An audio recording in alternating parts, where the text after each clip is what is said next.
కాకినాడ జిల్లా వ్యాప్తంగా విజయదశమి సందర్భంగా భక్తులతో అమ్మవారి దేవాలయాలు కిటకిటలాడుతున్నాయి. జిల్లాలో అత్యంత ప్రఖ్యాతిగాంచిన బాల త్రిపుర సుందరిదేవి ఆలయంలో అమ్మవారు బంగారు చీరతో దర్శనమిచ్చారు. మరింత సమాచారాన్ని మా ప్రతినిధి దుర్గారావు అందిస్తారు. శరన్నవరాత్రుల సందర్భంగా కాకినాడ జిల్లాలో అత్యంత పేరుగాంచిన శ్రీ బాలా త్రిపుర సుందరి అమ్మవారి దగ్గర గత 9 రోజుల నుంచి అత్యంత వైభవంగా అయితే దేవీ నవరాత్రులు జరుగుతున్నాయి. ప్రస్తుతం మనం కాకినాడ బాలా త్రిపుర సుందరి ఆలయ దగ్గర ఉన్న ఆలయ ఎగ్జిక్యూటివ్ ఆఫీసర్ వీరయ్య చౌదరి గారు ఉన్నారు అందుబాటులో. ఆయన ఎటువంటి ఏర్పాట్లు చేశారు, అసలు ఈ ఆలయ యొక్క విశిష్టత ఏంటన్న అంశాలపై మరిన్ని వివరాలు తెలుసుకుందాం. సార్ చెప్పండి సార్, ఈ ఆలయ యొక్క విశిష్టత ఏంటి, ఏ విధమైన? ఓం శ్రీమాత్రే నమః. కాకినాడ జిల్లా కాకినాడ పట్టణంలో వెంచేసి ఉన్న శ్రీ బాల త్రిపుర సుందరి అమ్మవారి దేవస్థానం అత్యంత పురాతనమైన ప్రతిష్టాత్మకమైన దేవస్థానం. ఈ దేవస్థానంలో శరన్నవరాత్రుల్లో భాగంగా 22వ తారీఖు నుంచి మొదలైన కార్యక్రమాలన్నీ ఈ నెల 2వ తారీఖుతో శరన్నవరాత్రి పూర్తవుతోంది. ఇది ఈరోజు మహిషాసురమర్దినిగా అమ్మవారు దర్శనమిచ్చారు. నిన్న మధ్యాహ్నం సాయంత్రం 4 గంటల నుంచి ఈరోజు ఇప్పుడు మధ్యాహ్నం వరకు కూడా ఆలయం క్లోజ్ చేసేంత వరకు మహిషాసురమర్దినిగా అవతారంలో అందరికీ దర్శనమిచ్చారు. ఈరోజు సాయంత్రం 5 గంటల నుంచి రేపు సాయంత్రం వరకు కూడా అమ్మవారు బంగారు సారీలో దర్శనమిస్తారు. శాంతి రూపంగా ఇప్పటి వరకు ఉన్న ఉగ్ర రూపాల నుంచి ఒకేసారి శాంతి రూపంలో వచ్చే విధంగా అమ్మవారు రేపు ఈరోజు సాయంత్రం 5 గంటల నుంచి రేపటి వరకు అందరికీ కూడా సువర్ణ చీరలో అందరికీ దర్శనమిస్తారు.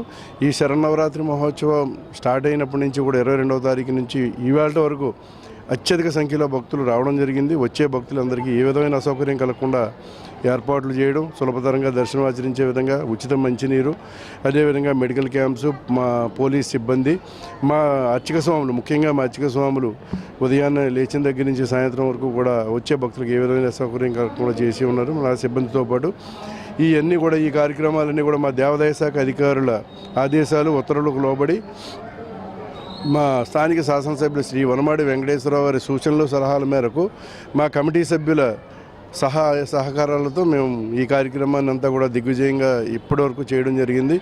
ఇక ఈరోజు రేపు కూడా అత్యధిక సంఖ్యలో ఈరోజు సాయంత్రం నుంచి రేపు వరకు బంగారు చీర దర్శించుకోవడానికి అత్యధిక సంఖ్యలో భక్తులు వస్తారని, వచ్చే భక్తుల ఎవరికి ఏ విధమైన అసౌకర్యం కలగకుండా అందరికీ అన్ని ఏర్పాట్లు కూడా చేయడం జరిగింది. అదేవిధంగా ఈ శరన్నవరాత్రి మహోత్సవాల్లో భాగంగా ముఖ్యంగా ఇక్కడ జరిగే నవవర్ణార్చన సాయంత్రం మార్నింగ్ 8 గంటలు స్టార్ట్ అవుతుంది, రాత్రి 1 గంట 2 అయ్యే వరకు కూడా జరుగుతుంది.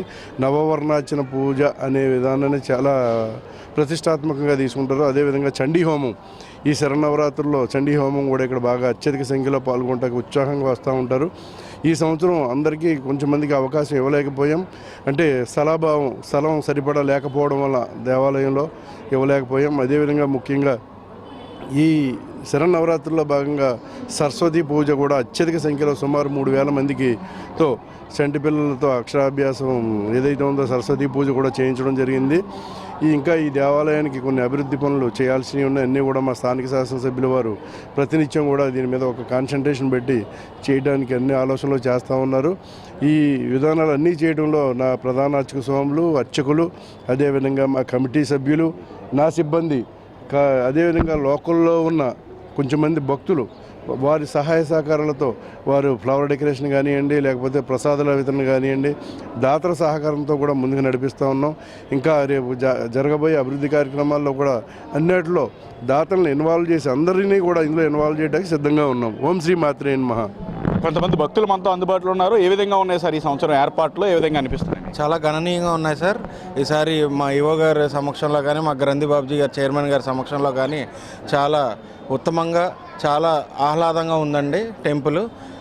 అమ్మవారు చాలా వైభవయుతం అండి. మాకు ప్రతి ఏర్పాట్లు కూడా అసౌకర్యం లేకుండా ప్రజలకు అందుబాటులో అన్నీ తీసుకొస్తూ మాకు ఎంతో సహకరించి ప్రతి ఒక్కరికి కూడా దీంట్లో పాత్రలు వహించేటట్టుగా మా ఈవో గారు చాలా బాగా సహకరించి ప్రధాన అర్చకులు కానీ అందరూ కూడా మాకు చాలా బాగా చేశారండి. ఈ దసరా చాలా ప్రతి దసరా కూడా ఇలా జరిపించుకోవాలని ప్రజలు ఆకాంక్షిస్తున్నారండి. Thank you. కొంతమంది కమిటీ సభ్యులు కూడా ఉన్నారు. గత సంవత్సరంతో పోలితే ఈ సంవత్సరం ఇటువంటి కుక్కుతున్నాయి, గతంతో పోలిస్తే ఏ విధంగా ఉన్నాయి? ఈ ఈవో గారు వచ్చిన తర్వాత కమిటీ సభ్యులతో పాటు భక్తులతో పాటు అందరూ కూడా దగ్గరుండి దర్శనం చేయించారు.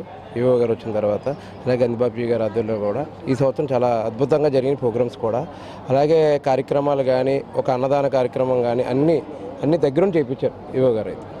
ఓకే, గతంతో పాటు మెరుగ్గా ఉందని చెప్తున్నారు. ఈరోజు భక్తులు అధిక సంఖ్యలో హాజరవుతుంటారు. ఎటువంటి అసౌకర్యం లేకుండా వాటర్ మరియు ఇతర సప్లై కూడా చేస్తామని చెప్తున్నారు. అలాగే పోలీసులు మరియు స్థానికంగా ఉండే కార్యకర్తల మండలి అందరితో సహాయ సహకారాలతో అయితే ఈరోజు దిగ్విజయంగా కార్యక్రమాన్ని పూర్తి చేస్తామని చెప్పి ఆలయ ఎగ్జిక్యూటివ్ ఆఫీసర్ చెప్తున్నారు. ఇది ఇప్పటివరకు ఉన్న తాజా పరిస్థితి. వీడియో జర్నలిస్ట్ బాబ్జీతో దుర్గారావు, HNPV.